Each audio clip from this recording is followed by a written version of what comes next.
holy blood, Panginoon, Lord God. We pray, Panginoon, Lord God, patawarin mo po kami, Lord God, sa lahat ng kasalanan ng aming nagawa, Lord God. Alam po kung amin ba or hindi, Lord God. And we pray, Lord God, for the grace, Lord, matinding biyaya, Lord God, na nagmumula sa iyo, Lord God, para magpatawad din po kami, God. In the mighty name of Jesus, God. And Lord, we thank you, Lord God, for this very moment, Lord, that we can hear again your word, Panginoon, in the name of Jesus Christ. And Lord, we pray, Panginoon, Lord God, sa bawat salitang idideklara mo ngayong araw na ito, Lord God, ibababa mo, Panginoon, in the mighty name of Jesus Christ. Lord, I pray, Panginoon, Lord God, ito'y lalago sa aming mga puso in Jesus' name. And Lord God, in the name of Jesus, God, we declare, Lord, lalabas kaming lahat dito, Lord God, dala-dala namin, Lord God, the love from our Abba Father, in the name of Jesus. And Lord God, we pray, Lord God, sa buong February ito, Lord God, in the name of Jesus, kasi Lord, we start this month, Panginoon, with you. And Lord God, we declare, Panginoon, may matindi ka pong gagawin. In the name of Jesus, kasi Lord, Panginoon, ikaw na po ang bahala sa lahat ng magaganap sa ating service ito.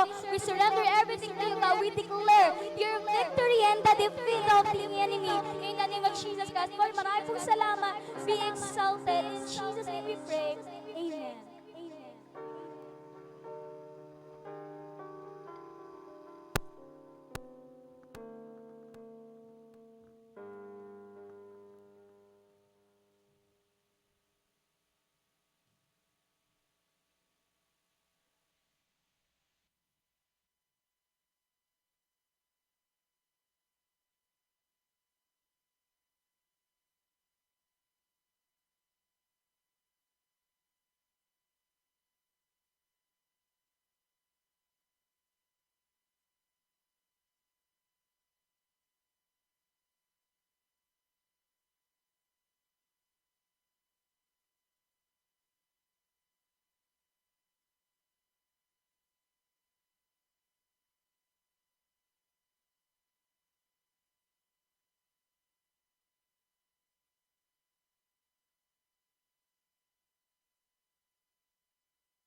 Praise God. Let's declare Luke 4, verse 18 to 19. The Spirit of the Lord is upon me, because He has anointed me to preach the gospel to the poor.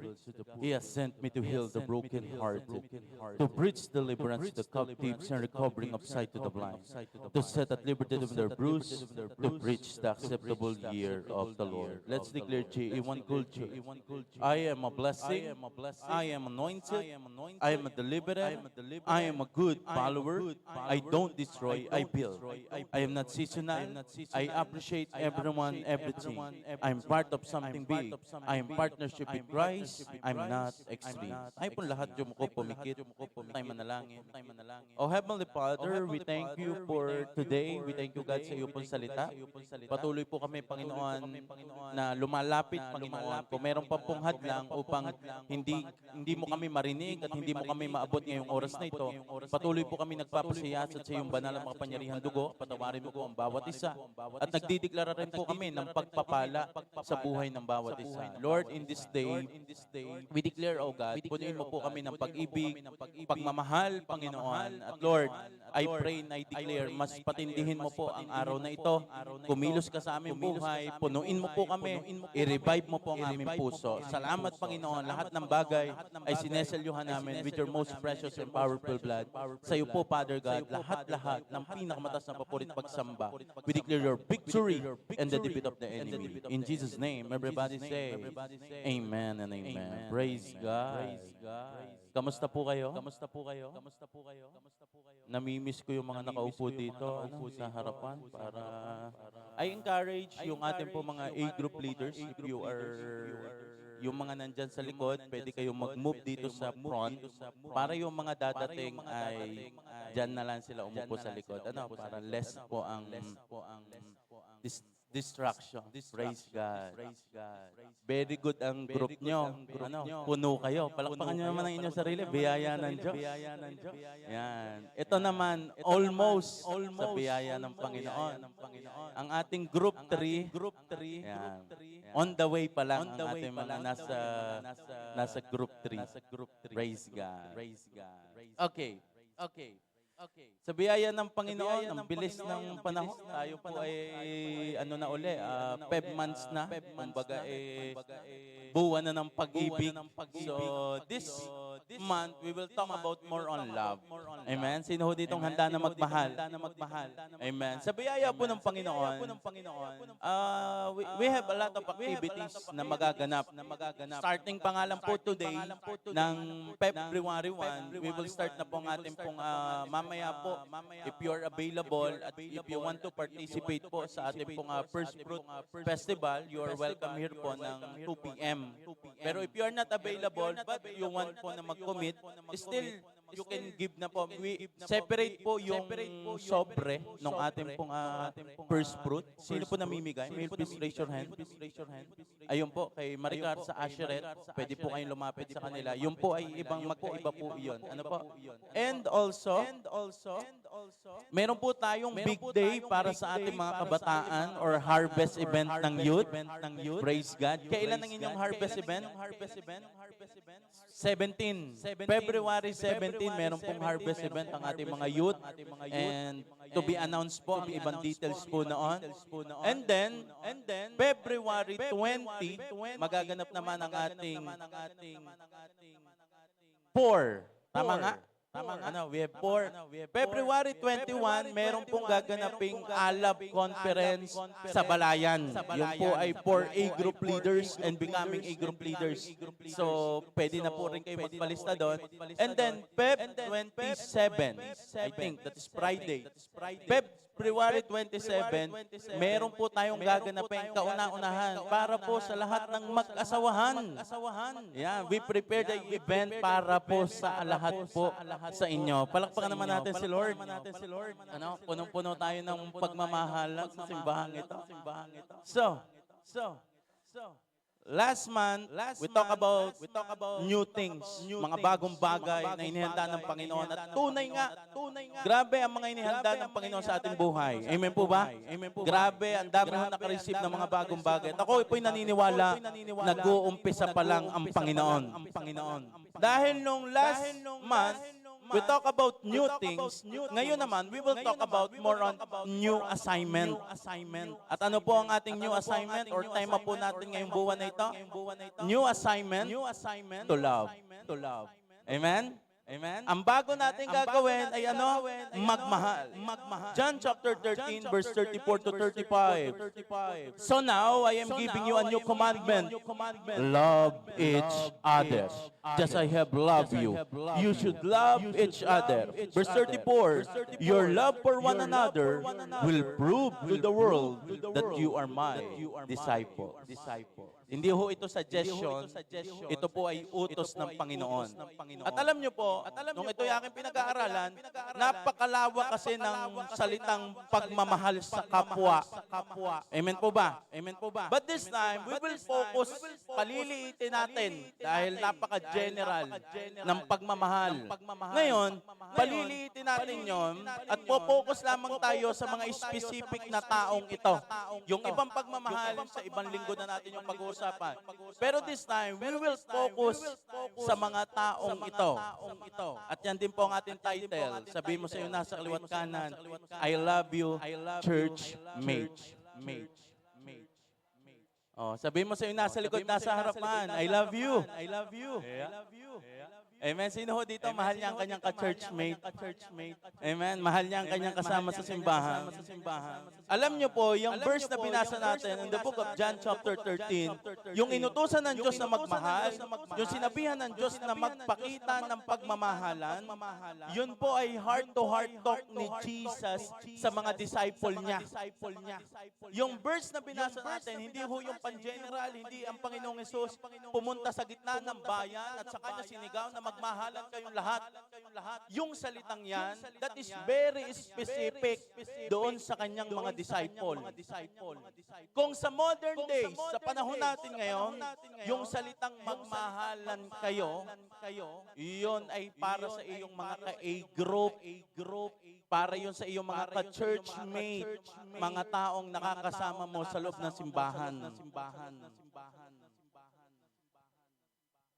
John chapter 13, yan po'y nabanggit ng Panginoon. Malapit na ho siya diyang ipagkanulo. Ibig sabihin, malapit na ang cross, malapit na siya ipako sa cross, malapit na siyang mahiwalay sa kanyang mga disciple. Kaya if we will assess, napakahalaga ng mga salitang kanyang binibitawan. Bakit? Alam niya ng ano na eh, magkakaroon na siya ng separation sa kanyang mga disciple. Binibigay niya na ang mga mahalagang bilin. At alam niyo po, napakalalim ng salitang iyan na magmahalan kayo at ang kausap niya yung mga disciple. Number one, love is our identity. Ang pag-ibig, ang ating pagkakilanlan. Tayo po'y mga taga-JE1 Church. We call po ang ating mga sarili na tayo po'y mga born again. At alam niyo po ba, ang pinakamagandang ID natin sa mundo ay yung makita na tayo dito sa loob ng simbahan, tayo'y nagmamahalan. Love is our identity. John chapter 13, verse 34 to 35. Babasahin ko lang po yung verse. So now I am giving you a new commandment. Love each other just I have loved you. You should love each other. Verse 35. Ito maganda. Your love for one another will prove to the world that you are my disciple. Yung pagmamahala natin ay hindi lang nagpapakita na mahal natin ang Diyos. Grabe ang sabi dito ng Panginoon.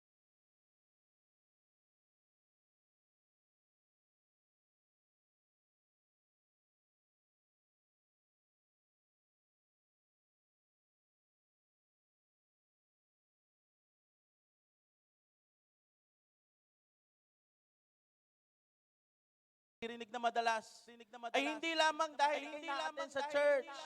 Hindi lang dahil ikay nakitang parte ka ng worship team or kahit paano tayo natin sa church. Hindi yun ang basihan na gustong makita sa atin ng mundo.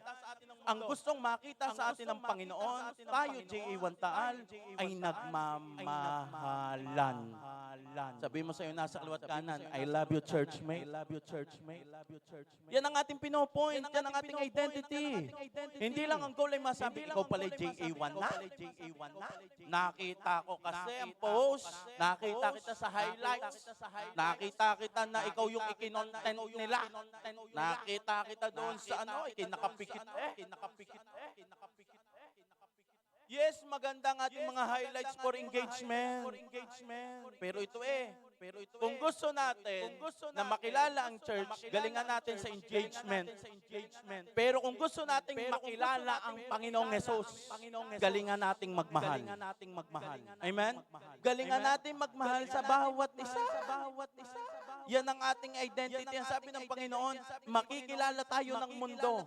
Hindi by our knowledge, hindi by our ministry, hindi dahil sa ating simbahan. Nakikilala tayo ng mundo dahil nakikita nila na ang bawat isa sa atin ay nagmamahalan. Kaya this 2026, mas lumago tayo sa pag-ibig sa isa't isa. Amen? Mas ipakita natin that we love each other. Let's love one another. Mahalin mo yung katabi mo. Mahal mo ba yung katabi mo? Mahalin mo yung mga nasa likod mo. Mahalin mo yung nasa kabilang row. Amen? Kayo, magmahal din kayo ng nasa iba. Bakit? Because that is our identity. Based sa pag-aaral, mas malaki po ang percentage. Kaya ang tao'y naalis sa church, hindi dahil sa preaching, hindi dahil sa doctrine, kung hindi dahil hindi nila na-experience ang love. People stay kasi nakaramdam sila ng pagmamahal. Yung doctrine, yung teaching, yung preaching, pang-support lang to. Sadyang love ang pinakamagandang pang-front. Alam nyo, yung katabi nyo, malayo ako dyan. What I can do just is to preach. Pero yung maramdaman niya na siya'y welcome sa church, ang magpapadama nun ay ikaw. Ikaw nakatabi. Kaya nga tapikin mo ang yun nasa kaliwat ka, sabi mo, welcome ka dito. Amen? Dito sa loob ng church, labo-labo na tayo. Meron dito mga bago. May please raise your hand, mga first-timer. Wow, welcome. Labo-labo na ito. Meron dito mga visitors from other churches na na-attend lamang kasi nagbakasyon dito sa Batangas, nakita ang post, pumupunta dito, they are visitors. Meron dito mga leaders.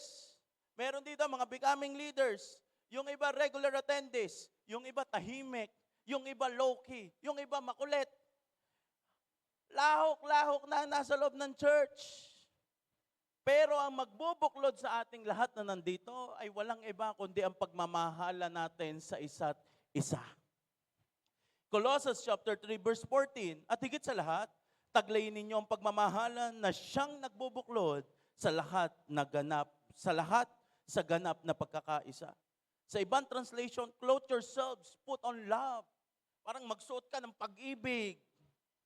Alam nyo, sino ho dito ang masaya? Or sino ho dito ang excited na ang ating simbahan ay pupunuin natin ng pagmamahal? Amen? That is what we want. People will come not because of the church building alone. Napunta sila kasi ang ganda nating tingnan na tayo'y nagmamahalan. Okay, let's talk about the signs that the church identity is loving. Letter A, a loving church is a welcoming church. Ang simbahang mapagmahal ay simbahang tumatanggap. Again, ngitian mo ang iyong katabi. Sabihin mo, welcome ka dito. Isa sa pinakamagandang asset natin ay ikaw, group leaders. Ikaw, member. Isa sa pinakamagandang identity ng church, nung sila may pumasok, hindi sinabing ang ganda ng church. Kung hindi, grabe, ang daming bumabate, ang daming umingiti. Pag ako'y dumadating, meron na agad nagpapaupo sa akin. Feel mo talaga na welcome ka. That is our asset. I thank the Lord. Bakit? Ang mga taga JA1 Taal, mapagmahal. Amen. We love each other. Tingnan niyo po ang sabi ng Panginoon. Romans chapter 15 verse 7, accept one another.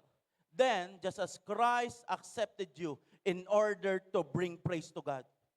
Tanggapin niyo ang bawat isa kung paano kayo tinanggap ng Panginoon. Bakit? Dahil yung ating pagtanggap sa bawat isa, yun ay paraan ng pagpupuri nila sa Panginoon. Hindi ko lang po alam kung naisama sa PowerPoint, pero naisama ba sa PowerPoint yung picture? Hindi. Walang picture.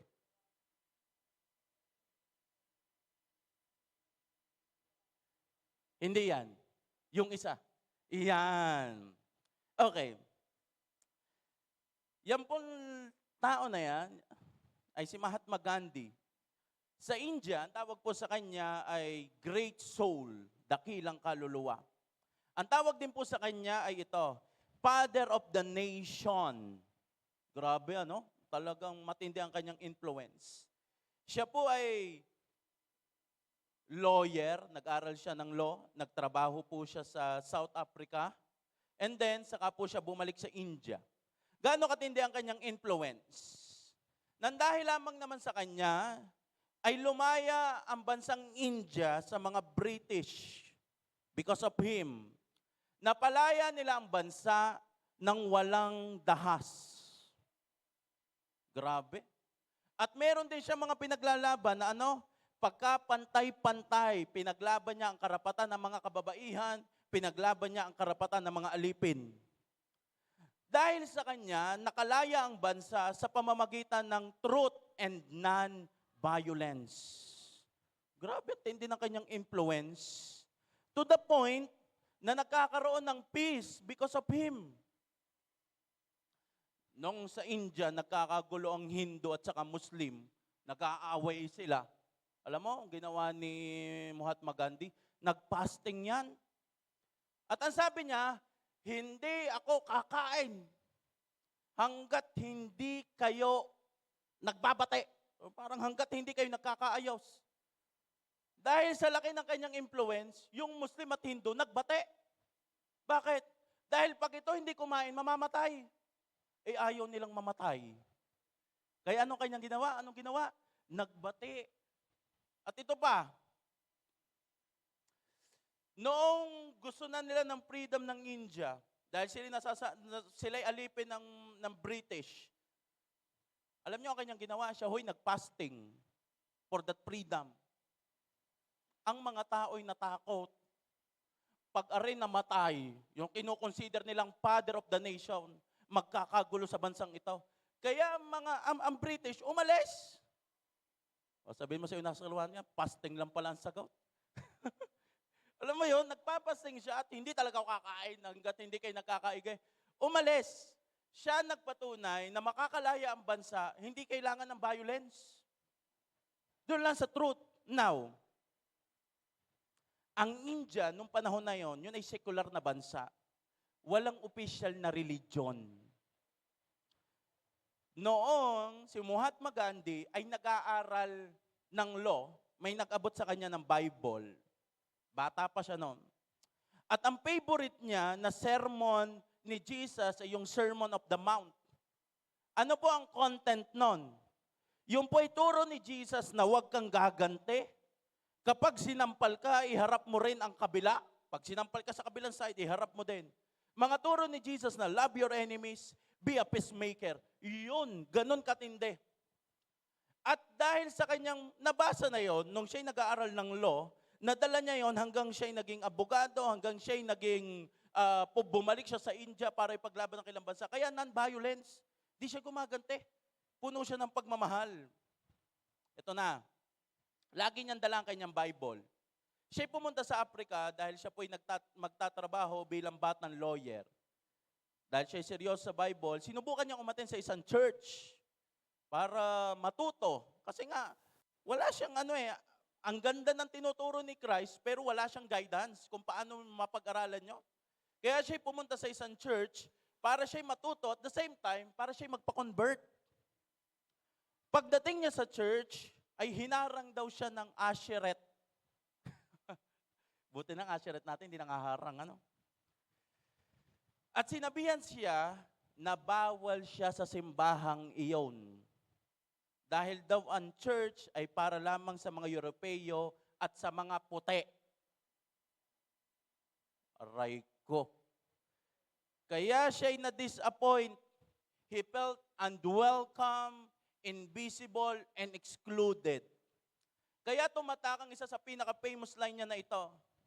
I like your Christ, I do not like your Christians. Your Christians are so unlike your Christ. Aray ko, ang sakit nun. Gusto kong Panginoon, gusto kong aral ni Jesus. Kaso hindi ko gusto ang mga Kristiyano. Malayo si Jesus sa mga Kristiyano. Kaya siya po on the time, pag alis siya sa South Africa, bumalik siya sa India. At doon nag-start na yung palang ni-reject na yon ay siyang gagamitin ng Diyos para sa kalayaan ng India. Imagine this. Kung si Mahatma Gandhi ay tinanggap ng simbahan at siya'y na-convert na bilang Kristiyano, ay di ang India ngayon ay isang Christian church. Are you getting the point? But this time, 80% sila po'y Hinduism, 2.3 lang ang Christianity.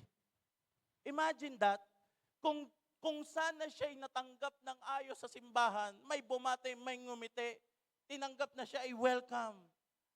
We don't know kung anong mangyayari sa bansang India, pero ito sigurado. Kung ang kailang pinakamatinding influencer ay na-convert as a Christian at yun ay nagkaroon ng purpose, grabe ang India siguro ngayon. Amen? Kaya sabihin mo sa kaliwat kanan, mag-welcome ka ng ayos. Can you imagine yung abogado na bata na parang walang dating na nireject mo, siya palang gagamitin sa matinding freedom? Siya palang mayroong matinding influence? Kaya yan lagi misconception sa church. Ang thinking ng mga tao sa labas sa atin, tayo-tayo lang dito, hindi kami welcome dyan. Kaya minsan, yung mga tao, pag sila'y umattend dito, may bumati sa kanila, big deal sa kanila yon. Ganun pala sa church. Bakit? Kasi nga, ang church merong identity na tayo-tayo lang. Pero hindi ganun ang JA1 Church. Ang JA1 Taal, dito mapagmahal. Amen? We invite people, we tap people, we greet people, we smile on them. Amen po ba? Hindi tayo dito solo-solo lamang. Kung ikay tunay na Kristiyano, ikay mananatili, bahala ka na sa buhay mo. Hindi. We accept and we welcome everyone. Kaya sabi mo sa iyo, nasa kaliwat kanan, welcome ka dito. Ang love, ang ating first sermon. Yung pagmamahal mo, yan ang una nilang teaching na matututunan bago pa ang mga preaching na kailang maririnig. Let's build a culture dito po sa simbahan na lagi mong binabati ang katabi mo, binabati ang ka-churchmate mo. Amen? You always smile, you always greet. Chine-check mo sila, okay lang po ba kayo? Inaalok mo ng spam mo, subi. Libre ha? Libre. Why? Because that is the culture na gusto natin. We love each other. Amen? A loving church is a welcoming church. Again, sabihin mo sa iyo, nasa kaliwat kanan, welcome ka dito. Letter B, a loving church is a happy church. Marami tayong desire na makakilala tayo bilang tayo worship leader, usherette, dumami ang ating mga posts. Pero alam nyo, marami mga tao na amaze lang sa atin. Wow, galing nung magpakanta. Pero wala silang desire na pumunta dito kapag hindi nila nakikitang masaya. Kaya kailangan, hindi kayo lagi nakasimangot. Amen? A loving church is a happy church. Ang church na nagmamahalan ay masayahin. Ang church na nagmamahalan, sineselebrate nila ang kailang ka-churchmate. Kasarap marinig na pag sinabing, alam nyo po, ang saya sa inyong church. Kitang-kita na mga tao nagmamahalan. They helping one another. Kapag ang pag-ibig ang nagiging center, na naturally sumusunod ang happiness. At dahil masaya doon, ang mga tao hindi mo kailangan pilitin kung saan silang pupunta kasi nga masaya sila. It is very obvious kapag na-lost na ang love sa loob ng church, madalas puro complain na. Tingnan mo nga ngayon nasa kaliwat kanan. Pag yan, madalas nagre-reklamo na. Hindi church minsan ang problema na nawala na yan ng love. Pag ang mga volunteers, tingnan mo nga ang volunteers, yung katabi mo, kung yan laging busungot ang mukha. Talagang hindi mo mabate. Talaga namang lagi nang nakasimangot, lagi nang Pag ang members ay isolated, quiet, and no connection, pag ang mga members ay obvious na mayroong away, alam mo yon, nung last week magkatabi kayo, ngayon ay yung isa'y duluhan, ang upuan nyo. Naku, there is something. Nakakatisod yon. I pray that this church is full of love. Amen? Masaya tayo sa simbahang ito dahil tayong bawat isa ay nagmamahalan. We're happy sa bawat isa. Pasok natin ang letter C. A loving church is a united church. Full of love. Tayo nagkakaisa dito. Nagkakaisa, walang pinagkakaisahan. Amen? Tayo na rin na nandito naman sa loob ng simbahan. We love each other para marami pa mga taong matuwa dito. We don't allow sa simbahan na ito ang chismis. Holy chismis. Concerned chismis. Whatever it is, basta yan ay chismis. We don't allow it. Why? Because in this church, we build one another. We speak life. Amen? Nagdideklara tayo ng buhay, pag-asa, pag-i-encourage sa bawat isa. Kahit pa sabihin, ako na may concern lang. Kahit pa sabihin ka namang, siya naman ay aking ipagpe-pray. Alam mo yan sa iyong puso. Sabihin mo sa iyo nasa kaliwat kanan, ang assignment ko this year, hindi na ako magsasalita ng pangit sa kapwa ko. Amen? Pag tayo lang sasalitaan, tayo mauubos. Galatians chapter 5 verse 14 to 15. Sapagkat ang buong kautusan ay nauwi sa isang pangungusap. Ibigin mo ang iyong kapwa gaya ng pag-ibig mo sa iyong sarili. Verse 15. Ngunit kung kayo ay nagkakagatan at nagsasakmalang parang mga hayop, mag-ingat kayo at baka tuluyan ninyong sirain ang isa't isa. Kung tayo daw ang magsisiraan, kung tayo dito sa loob ang mag-aaway-away, tayo lang din ang mauubos. Tsaka kapangit tingnan, pag tayo nagsisiraan. Alam niyo kung bakit? Dahil naririnig ng ibang tao. Minsan, magkakausap ko yung ganyan. Eh, meron naman palang kasama sa bahay yun na hindi pa na-attend. Paano yun mapapa-attend? Kung ang naririnig nila yung pinag-uusapan na yung ka-churchmate. Paano kung ang pinag-uusapan ay yung wala daw sa tono ang song leader? Paano pa yung na-attend? Pag-attend noon, hinuhusgahan na noon agad ang song leader. Napag-usapan na yun. Eh, sino kaya dito yung napag-usapan na song leader daw na wala daw sa tono? Hindi tayo nakaka-win kapag tayo nag-uusap ng pangit sa isa't isa. Kahit pa anong close ng ating usapan, kahit pa sabihin na, ayan, walang makakaalam nito. No. Basta't may pinag-uusapan kayong pangit, it will manifest. It always manifest. Laging meron niyang bunga at lagi yang makakatisod. Lagi yang makakasakit. At hindi yun healthy sa bawat isa. Bakit? Kasi pakiramdam nila hindi sila safe sa church na ito. Kaya sabihin mo sa nasa kaliwat kanan, huwag na tayong magkagatan. Magsamgyup na lang tayo. Amen? We are not perfect church. Meron tayong disagreement, pero by God's grace, because of love, we stay and obey. Amen po ba? Next, number 2. Love through discipleship. Pipiliin daw natin mamahalin. Kung kanina, pan-general, buong ka-churchmate. Ngayon, medyo mas papaliitin natin. Sa number 2 naman, we will talk about your A group. Sino ho dito ang parte ng A group? May you please raise your hand? If you are first-timer here po, we call it A group or your accountability group or your anointed group. Sila yung mga tao na kasama mo sa iyong journey. Kung kay Jesus, meron siyang 12 disciples. So, ganun din po dito. Pero we're not following yung 12-12. Sa atin, ikaw, meron ka rin binibuild or inaalagaan na iyong disciple. O, taas nga ang kamay na mahal niya ang kanyang A group leader. Wow, taas ang kamay na mahal niya ang kanyang A group member. Okay, again, let's read this verse. John 13:35. Your love for one another will prove to the world that you are my disciples. That word, disciples. Again, ang kausap ni Jesus dito yung 12. Sa modern days, we called it A group. Ang A group mo ay nandyan to help you and guide you. Si Jesus Christ, siya po'y very organized. Tingnan nyo, siya po'y, pag nakikita niya na ang tao po'y crowded, napakadami. Ano kanyang ginagawa? Nabuo siya ng grupo, may tig-5, may tig-20, may tig-50. Nagigets niyo ako? Si Lord ay organized. Ayaw niya ng maraming sabog. Ang gusto niya, pagka marami, okay, merong assign dito, merong assign dito. Laging merong bilog, laging merong, we call it, small group. Now, pwedeng sabihin natin na, Pastor, ayoko ho sa A group. Ako ho ay personal, devotion na lang ako. Ako at ang Panginoong Yesus na lamang po. Ayoko sa ganyan, basta't kilala ko ang Panginoon.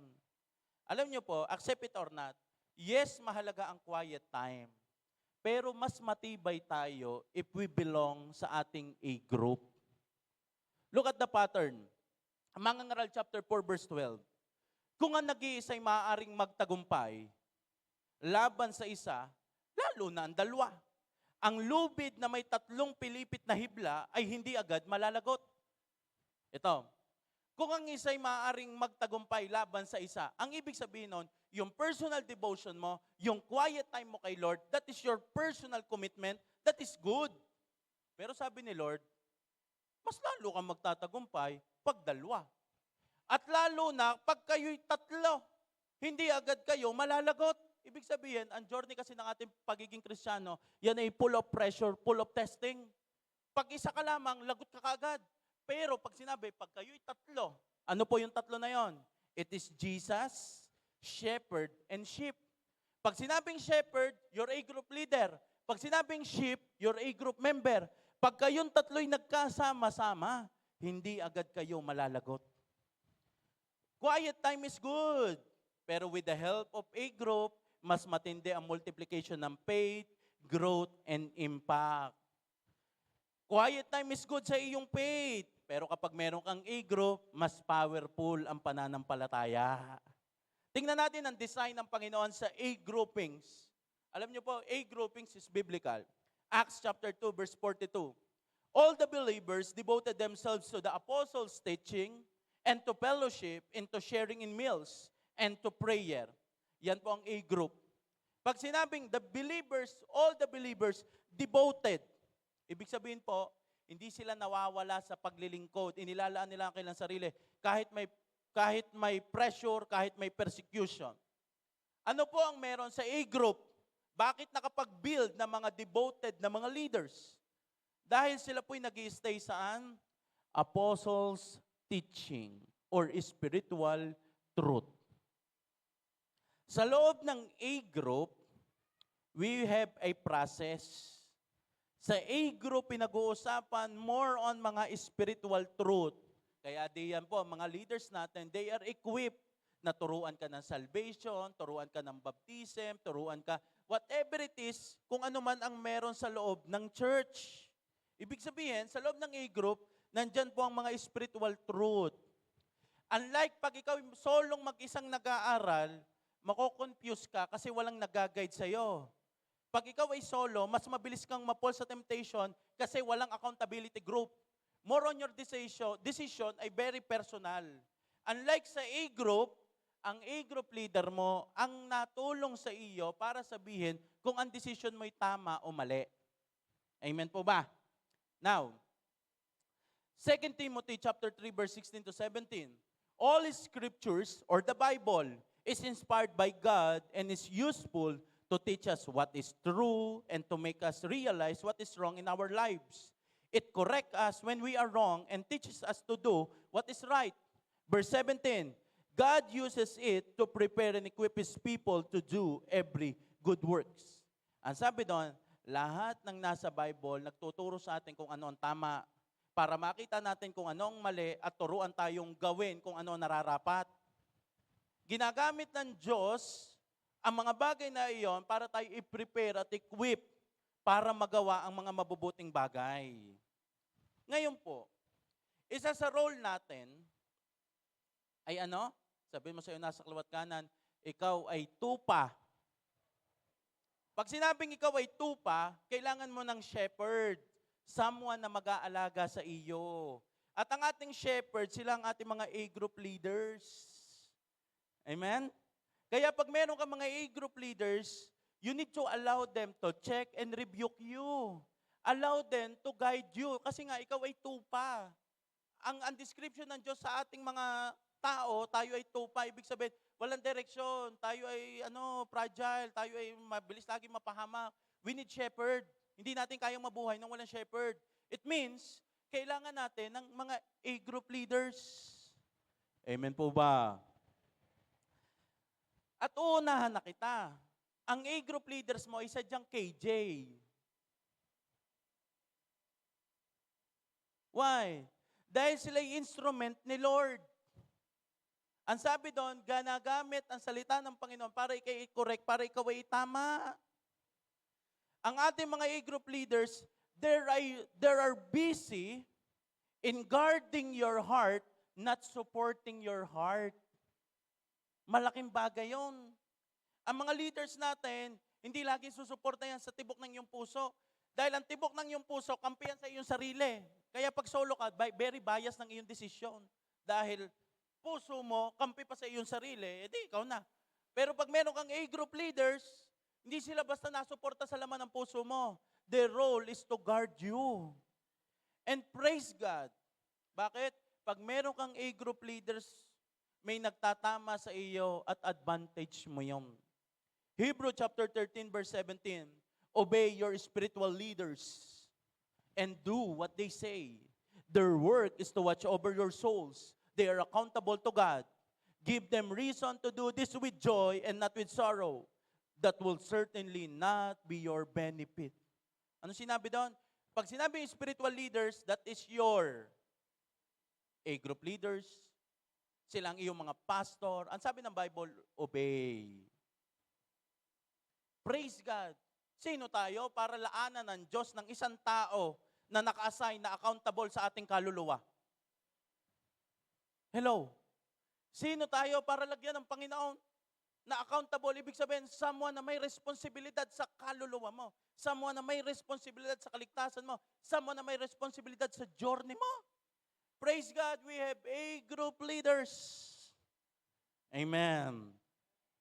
Kaya sabi ng Bible, kaya ang mga A group leaders nyo, sundin nyo. Bakit? Pag kayo'y masunurin, masaya nilang ginagawa ang kailan tungkulin. Pag tayo'y pasaway, sila'y nalulungkot. At ang sabi ng Bible, hindi iyon mabuti sa inyo. Hindi yun mabuti sa A-group leader. Ang sabi ng Bible, hindi iyon mabuti sa inyo. Ibig sabihin, the more we obey our leaders, the more na hindi tayo nagbe-benefits doon. Salamat dahil meron tayong mga A-group leaders na nagbabantay ng ating kaluluwa. Kaya tingnan mo ang iyong A-group leaders at bigyan mo ng isang heart. Amen? Tingnan mo yung mga A-group leaders at ganyanan mo ng isa. Why? Because imagine this, binigyan ka ng Panginoon tagapagbantay ng iyong kaluluwa. Another thing, apostles' teaching and fellowship. Ito, hindi naman to puro teaching. Meron ito ring teaching. Ibig sabihin, pagsama-sama, bonding. That is what we call sharing life together. Ang ganda ng verse na ito. 1 Thessalonians chapter 2, verse 8. We love you so much that we share with you not only God's good news, but our own lives too. Sobrang tindi ng pagmamahal ko sa inyo, sabi ni Paul sa kanyang mga alaga. Hindi lamang mabuting balita ang sineshare ko sa inyo. Ano sineshare ko din? Pati buhay ko. Mahal na mahal kayo na hindi lamang gospel ang inyong pinag-uusapan, na hindi lamang puro lagi teaching, hindi lamang puro module, kung hindi buhay namin.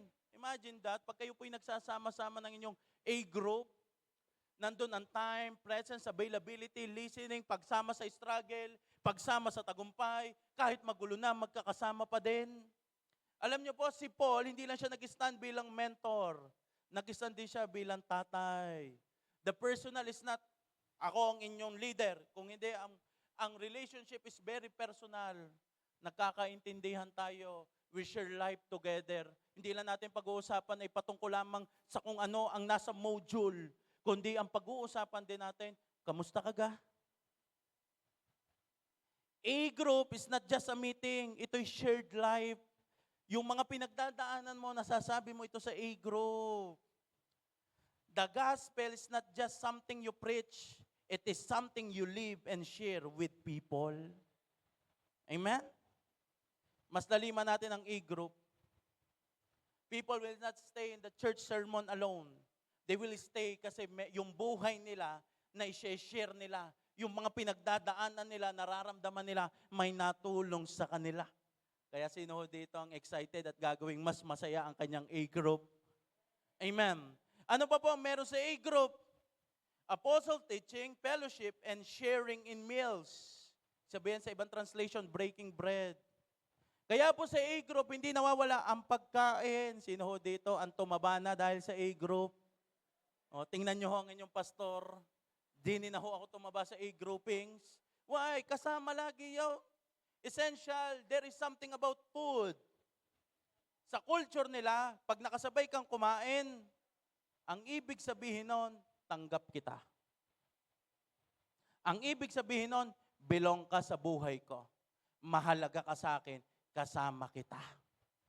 Alam niyo ho ba, mas maraming nabubuksan kapag may pagkain. Bakit? Dahil ang tiyan malapit sa puso. Pag ang anak mo gutom, di makapagsalita. Pag yan ay busog, yan ay iimik, kakantayan hanggang chorus. You're getting the point? There is something about nag-share kayo ng meals. Majority ng mga kwento na babasa mo or nakikilala mo ang anak mo, hindi dahil sila'y nasa stage.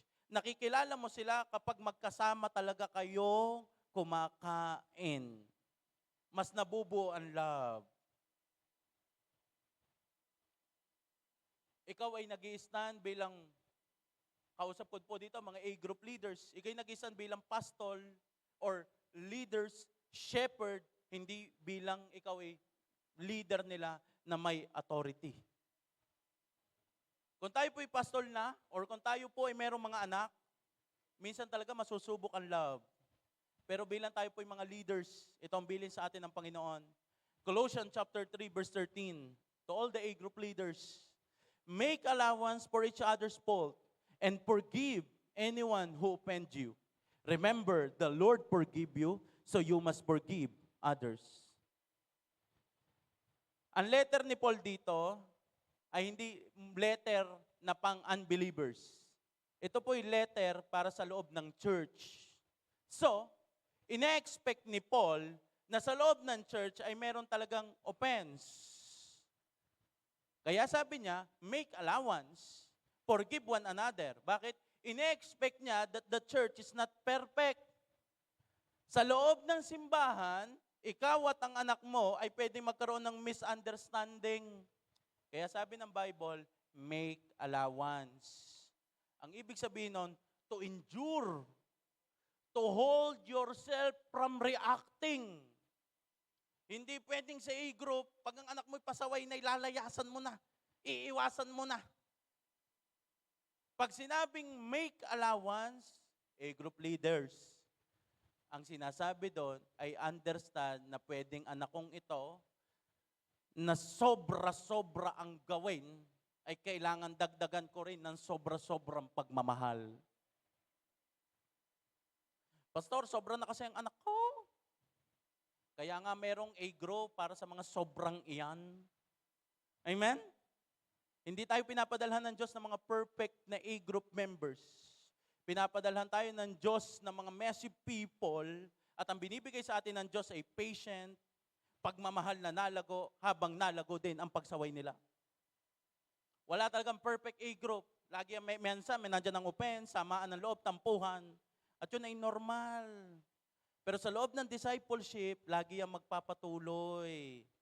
Kaya yung mga A-group mo, taas ang kamay ng mga A-group leaders, taas ang kamay, kung katabi mo or kasama mo ang iyong mga anak, batuhan mo naman ng love. Amen? We make allowance for them. They are still on the process. Pare-parehas lang tayo. Tandaan niyo po ito, anointed group is God's training ground for love. Kaya kung gusto mong lumago sa pagmamahal, naku, mag-alaga ka, talagang masusubok ang iyong pagmamahal. Alam niyo kahapon, while I'm making this preaching, may kumatok.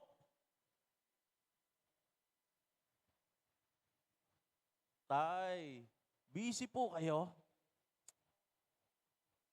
Anak, ako'y busy. Pero ano kang iyong sasabihin? Nilabas ang ticket na checkpoint. Patay. No driver license. No helmet. Naku po. Talagang, gusto ko talagang turuan ng leksyon na yun. Talagang, di ba sabi ko, pag magdadrive kayo, lalo na pag walang lisensya, kayo mag-helmet. Sa kagaling, Lemery po. Akala ko church activity. Ano ginawa mo? Nag-ukay. Talaga. Gustong-gusto kong dagdagan yung violation eh. Alam mo yun, Lord, subok na subok agad itong ginagawa kong preaching eh. Make allowance talaga eh. No choice. Kain talaga, hingi agad ng pabor po sa ating mga kaibigan, mga pulis. And then by God's grace, napagbigyan. Talaga sabi ko, nasubok agad eh. Talagang pagdating eh, tay, busy po kayo. Anak, ako'y busy, pero ano yun? Ticket agad. Talagang, buti na lang pinalala ni Lord. Oh, ginagawa mong teaching. Oh, love your A-group. Okay po, Lord. Magmahal tayo bilang tayo shepherd. At tumayo rin tayo bilang tayo sheep. We allow our shepherd to correct, guide us, and love us. Amen? Sino ho dito mas mamahalin ang kanyang mga A-group? Amen. Last, number 3. Love that serves. Pag-ibig na naglilingkod. Kung kanina, we talk about number 1 ay patungkol sa pagmamahal mo sa lahat ng tao sa simbahan. Number 2 ay patungkol sa pagmamahal mo sa iyong A-group. Number 3, Ito naman po'y para sa mga taong mahirap mahalin. Kasamahan mo sa loob ng simbahang mahirap talaga mahalin. Madali mahalin, pastor, ang bago eh. Madali mahalin yung hindi mo pa kilala, pero yung kilala mo, yun talaga. Yung may diin na, yung pag naririnig mo ang pangalan, nasakit na ang puso mo. Para sa iyo yun. John 13, verse 34, so now I am giving you a new commandment. Love each other just as I have loved you. You should love each other. Ang sabi ng Panginoon, magmahal ka kung paano kita minahal. At hindi mabigat yun, ay hindi simpleng bagay yun. Yung sinabi ng Panginoon, magmahalan kayo kung paano ko kayo minahal. Kasi bago makarating sa verse 34, yun na inutos ng Panginoon. Ang tindi na nangyari sa John chapter 13, verse 1 to 17. Ano pong istorya niyan? It is Jesus washes his disciples' feet. Ito yung time na hinugasan ng Panginoon ang paa ng kanyang mga disipulo. Alam ni Jesus na darating na ang oras. Alam na rin niya ang kanyang authority at alam na rin niya ang cross. Kaya bawat action na ginagawa ni Jesus, bawat word, sobrang significant, sobrang mahalaga.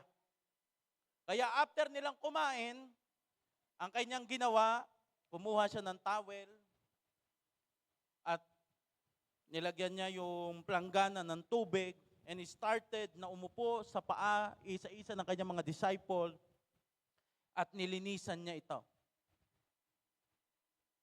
Si Peter nag-resist, Panginoon, hindi pwedeng, wag niyo pong hugasan ng aking paa. Bakit? Kasi sa culture ng Jew or sa culture ng timeline ng mga Panginoong Hesus, ang paghuhugas ng paa, yan ay gawain ng mababang alipin. Hindi yan gawain ng alipin, gawain ng mababang alipin. Ibig sabihin, kung may alipin na, mas mababa pa siya doon. Sa Hudyo, kahit ikaw ay aliping Hudyo, hindi mo pwedeng linisan ang paa ng kapwa mo Hudyo. Dahil yun ay, ang pwede lang maglinis doon, yung mga dayo, mga Gentiles, ibig sabihin yung hindi nyo kalahi. Dahil sila ay consider na mas mababa pa sa alipin. Pero, yun ay ginawa ng Panginoon. Bumabase ang Panginoong Hesus, mas mababa pa kaysa sa alipin. At yung paang nilinisan niya, hindi yan yung paang merong Kyotex. Hindi yan yung paang na malinis. Noong panahon ni na Jesus, paa ang pinakamaduming parte ng katawan. Bakit? Wala pa nung sapatos, more on sandals. Or yung iba, lakad. Maalikabok. Yung mga inaapakan nila, hindi na yan konkreto. Nandyan ang ihi ng hayop, nandyan ang dumi, putik, lahat ng dumi nandoon na sa paa. At alam nyo ang ginawa ng Panginoong Hesus?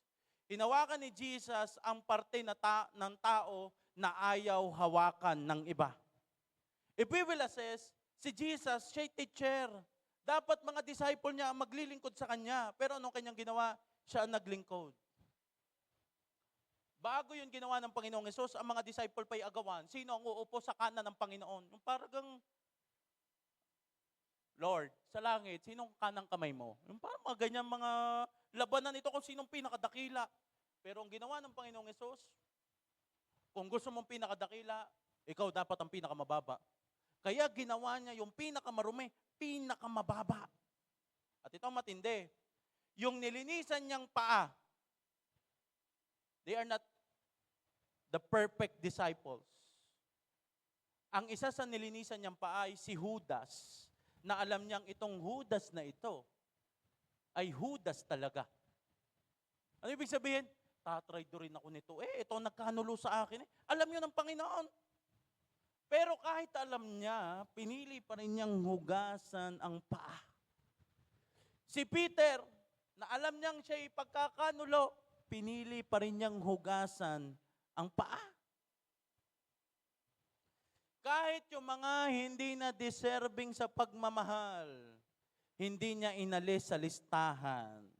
Hindi siya pumili ng mamahalin. Ang kanyang ginawa, lahat minahal niya. At bakit yun ginawa ng Panginoong Yesus? Para sa napakatinding lesson para sa kanyang mga disciple. John 13 verse 14 to 15, and since I, your Lord and teacher, have washed your feet, you ought to wash each other feet. Dahil ako na inyong guro at Panginoon ay hinugasan ang paa ng bawat isa sa inyo, then kailangan nyo ring hugasan ang paa ng iba. Verse 15, I have given you an example to follow. Do as I have done to you. Grabe, no? Kaya pala sabi niya sa John chapter 13 verse 34, mahalin nyo, magmahalan kayo kung paano ko kayo minahal. Hindi pala yun yan simpleng bagay. Kasi bago niya yun sabihin, nagkahugasan na ng paa. Ito'y pagmamahal na sa pinakamarumi. Ito'y pagmamahal na sa pinaka-undeserving. Kaya kung ang Panginoong Yesus ay nag-set ng example, tayo din ay mag-set ng example. The Lord that we serve is perfect. Pero ang mga taong pinadala niya sa atin, at kahit tayo mismo, we're not. Kaya kailangan magkaroon ng paghuhugas ng paa. Pag sinabi paghuhugas ng paa, hindi ito yung literal na, anak, halika nga dito, hugasan ko ang paa mo. Ang modern na paghuhugas ng paa, ibig sabihin ay ganito, pakikinggan kita sa paulit-ulit mong problema. Mamahalin kita kahit hindi na ikaw kamahal-mahal. Itutuloy ko ang pag-iingat sa iyo kahit napaka-toxic mo na. Washing feet is restoring instead of replacing. Ibig sabihin, pag sinabi mong yung modern days ngayon, tayo po mga anak ng Diyos, ay ganito, pinapatawad ang nakasakit, inaayos ang relationship. Modern washing feet is loving people who might hurt you. Alam kong pwede mo akong saktan, pero mamahalin pa rin kita.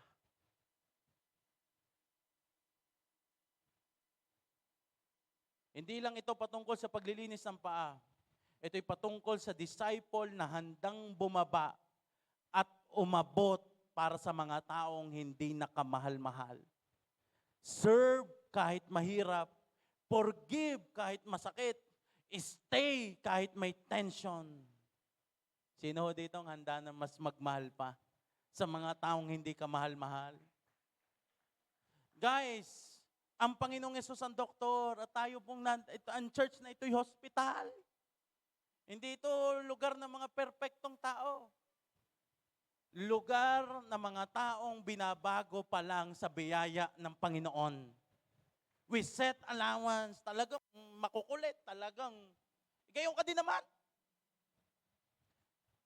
Sa book of Luke, na-meet ni Jesus si Zacchaeus, tax collector, corrupt. Kung sa panahon natin ay, siguro consider DSWD, something like that. Ganon katindi ang tindi. At sabi ng Panginoong Yesus, kay Zacchaeus na makasalanan, na wala ng taong lumalapit, tarasain niya. Kaya yung mga priest, nung nakita, nasa ng Panginoong Yesus? Ina-expect nila, ang Jesus na kilala nila ay lagi mag-i-stay sa simbahan. Hindi sila makapaniwala, yung Jesus na yon ay nag-i-stay sa mga taong mahirap mahalin. Kaya nung nakita nila, ganito ang kanilang reaksyon. Luke 19 verse 7, but the people were displeased. He has gone to be the guest of notorious sinner. They grumbled. Ibig sabihin, ba't siya nakikisama sa mga hindi mahihirap eh? Ba't siya nakikisama sa makasalanan? At alam niyo ho, nangyari kay Zacchaeus, dahil ang Panginoong Yesus ay tinagpo siya, sabi na niya, kalahati ng aking yaman, ibibigay ko sa mahirap, kung may naloko ko, ibabalik ko ng 4 na beses. Imagine that, kung si Jesus ay nag-stay lamang sa church, at pinuntahan niya yung mga akalang perfect kay holy, edi wala sanang buhay na nabago. Again, ang ating church is not for perfect people. Kung ano ang hinahanap ni Jesus, yun din ang hinahanap natin. At ano ang hinahanap ng Panginoon? Luke chapter 19 verse 9, for the Son of Man came to seek and save those who are lost. Kung si Jesus, minahal niya ang mahirap mahalin, ngayon, magmahal din tayo ng mahirap mahalin. Tama naman yun mahal natin ang maayos, mabait at active. Pero dapat mahal din natin ang pasaway, makulit, paulit-ulit at nananakit. Si Jesus ang lumapit kay Zacchaeus. Hinanap ni Jesus ang taong iniiwasan ng lahat. At kung yun ang ginawa ng ating Panginoon, ganun din ang gagawin natin. Kung ang Panginoong Hesus ay naghanap ng makasalanan para i-share ang gospel, that is also our role. We will love kahit yung pinakamahirap mahalin. Sino ho dito naniniwala that our church is now ready to love? Amen? Handa nating mahalin yung mga laging late, tahimik, pasaway, hindi consistent, paulit-ulit, makulit, nakailang council ka nang wag yan ang piliin mo, pinili pa rin. Sino dito handa na magmahal? Pastor, pagod na ako dyan Hindi naman niya seryoso sa kanyang journey. Bahala na siya sa kanyang buhay. Alam mo tiniis ka lang din. We are not saved because we were easy to love, but because Jesus loved us anyway. Hindi ka naligtas dahil nung unang tawag sa'yo, tumugon ka. Hindi, kaya ka naligtas kasi kahit sino ka, minahal ka at pinili ka ng Panginoon. At yan din ang magiging journey natin. Hindi ka rin madaling mahalin, pero pinili kang mahalin. Pastor, anong kailangan natin gawin? Di ngayong araw na ito, ihingi tayo ng matinding pag-ibig. 1 Thessalonians chapter 3, verse 12, I will end with this verse. And may the Lord make your love for one another and for the people grow and overflow, just as our love for you overflow. Ano sinabi doon?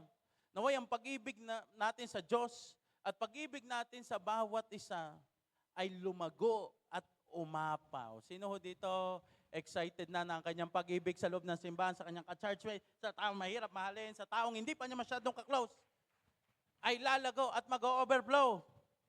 Amen? May please stand. Alam nyo, ngayong araw na ito, I just want you to,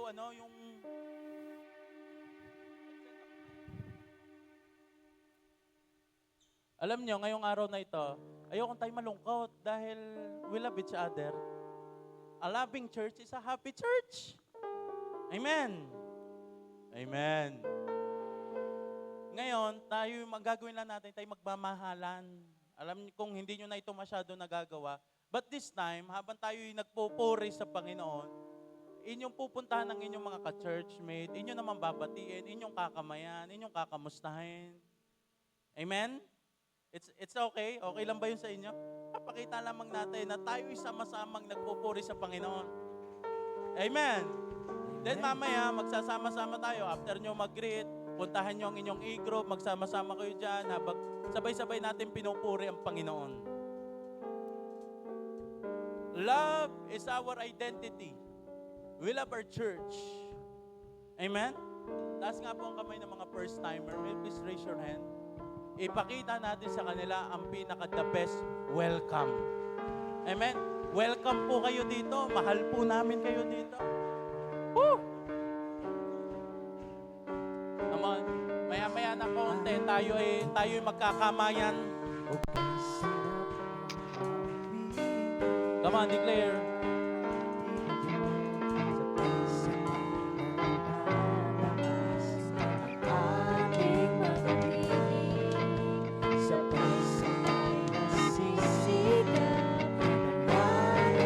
Alam nyo, I encourage you. Your goal is this. Mabati mo, makamayan mo. Ganito, if you are conservative, hindi kayo sanay makipagkamay, it's okay, mag-thumbs up lang kayo para malampasan lang kayo ng iba. At least, that's the way of pag-greet, Pero if you want, walang problema, makipagkamayan kayo. Huwag umikot kayo, batiin nyo ang bawat isa. Amen? O sige na, magbatian na tayo. I encourage, pangunahan nyo na mga A-group leaders.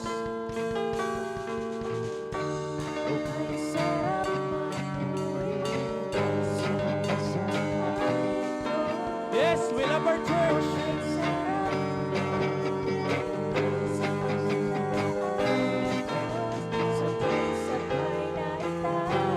Yes, enjoy the fellowship.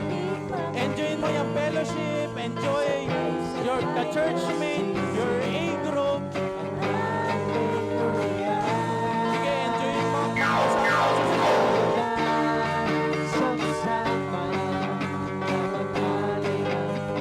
Titiyan mo, matagal ka na nakasimangon dito eh.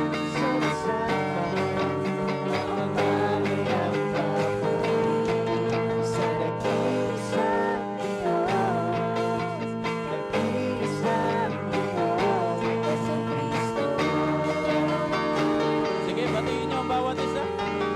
Let's build a culture here na tayo'y masaya, tayo nagbabatian. We love each other. Yes!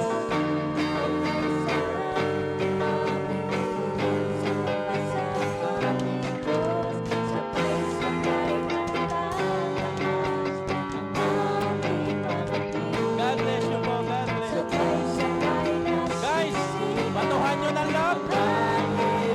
Yes!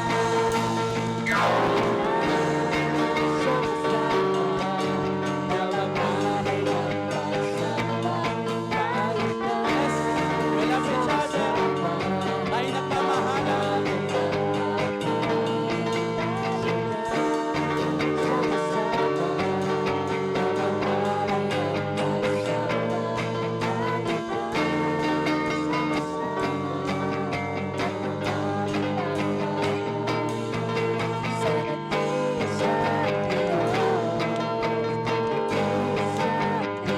Praise God. Now magsama-sama kayo ng A-group po, yung mga ka-A-group. Habang kinakanta nyo yung tayo na isama-sama. Sige, punta ka sa yung A-group. A-group leaders, gather your A-group. Yung mga first timer, sama kayo muna sa nag-invite sa inyo. Para mas maganda tingnan pag magkakaakbay kayo as you sing that song.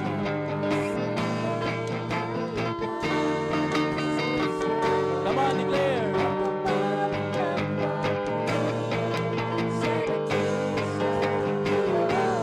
We love each other.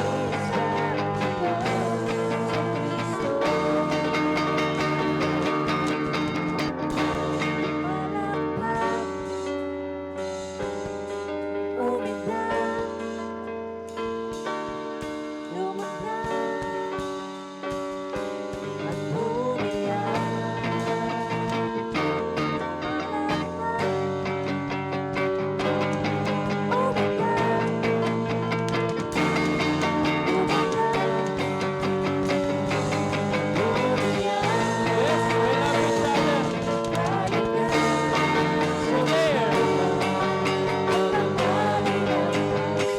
Declare. Declare.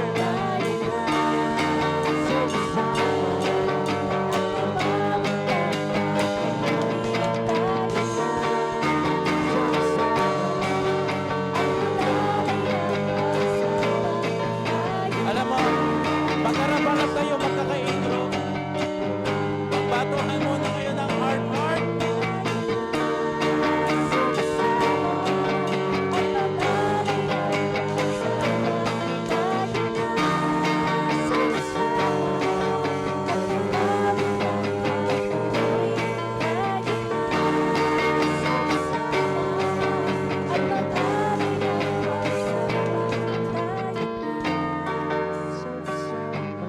Guys, magkakaakbay nga, magkaka-A-group. Even your family. We love each other. This church is a loving church.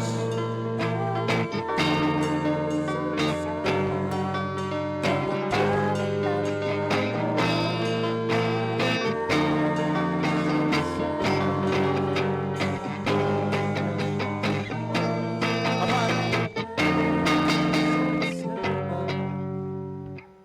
Sino Sino dito mas magmamahal ngayong araw na ito, ngayong oras na ito?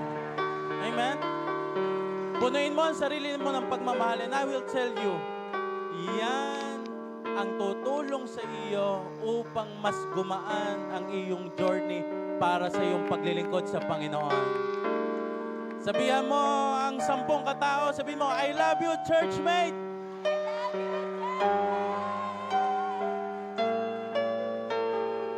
God bless you. God richly bless you. Raise your hand and we will declare love.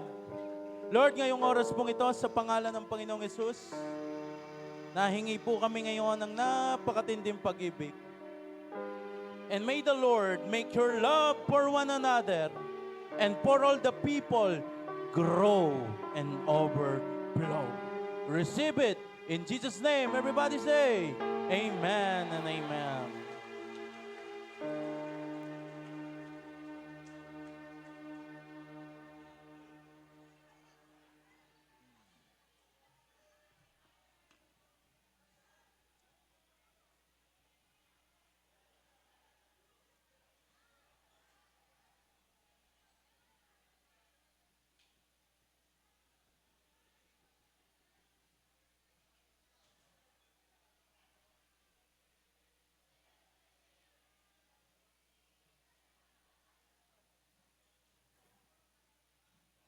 Okay, praise God.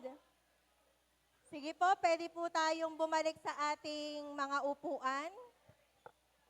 Praise God, at ang bawat isa talagang na-pour outan ng pag-ibig.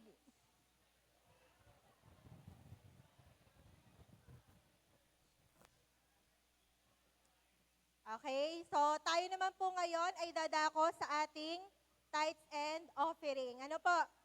So, may mga sobre po tayo para po sa mga bago. May brown envelope po dyan. Then, may nakalagay pong white paper sa loob kung saan nilalagay po natin ang ating pangalan. Then, yung amount po ng tithes natin and ng offering. Then, sa likod po nun, pwede po kayong magsulat ng inyong prayer request. At iyan po ay individual po namin pinapanalangin. Ano po? So, para po sa mga bago, ang tithes po natin, ito yung 10%. Yun po yung portion ng ating ibinabalik po kay Lord. So, kaya po tayo nagtitithes kasi naka-receive na po tayo ng blessing na galing po kay Lord. Ano po? Then, yung offering naman po, ito po yung naayon sa lagay ng heart natin na kung meron po kayong nais na maging answered prayer or may tinatamnan po kayo, for example, business or other po na hinihingi nyo po kay Lord, then sa offering po natin siya ilalagay. Then, meron din naman po tayo, mamaya na po ang ating First Fruit Festival. So, sino po yung excited na makapag-commit po ng kanyang first fruit? So, yun naman po sa first fruit, ang atin pong envelope ay color white na pwede po nating hingin sa ating Asheret Ministry. Yan, kina Moises, kay Maricar po, hanapin nyo lang po sila.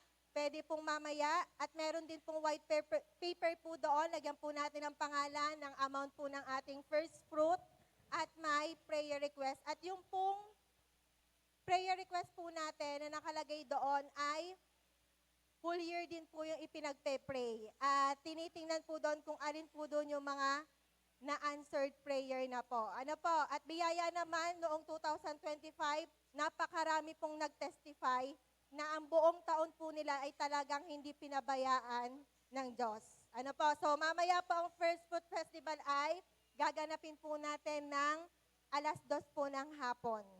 Okay? So, kung nakahanda na po ang ating tithes and offering, so let's close our eyes and bow our head. Atin po itong ipanalangin. Oh God, in the name of Jesus, Lord, patuloy ka namin pinupuri, pinapasalamatan. Lord, thank you so much for all the blessings, Panginoon, na ipinagkaloob mo sa amin, God, in Jesus' mighty name, Lord God.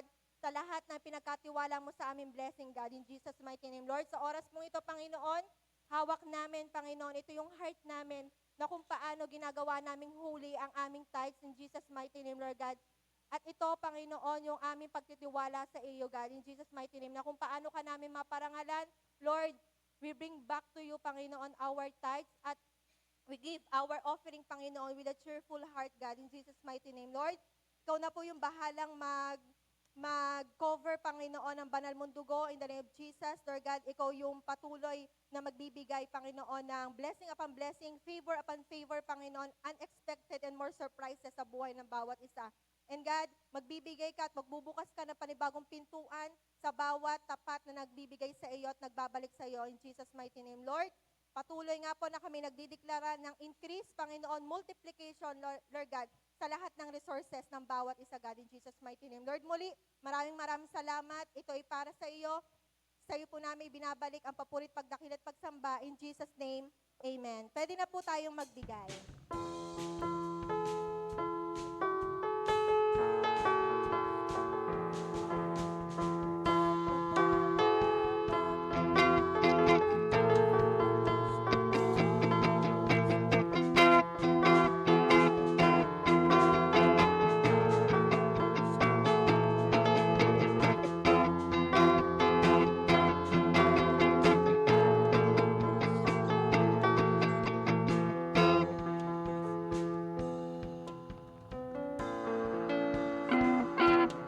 Praise God.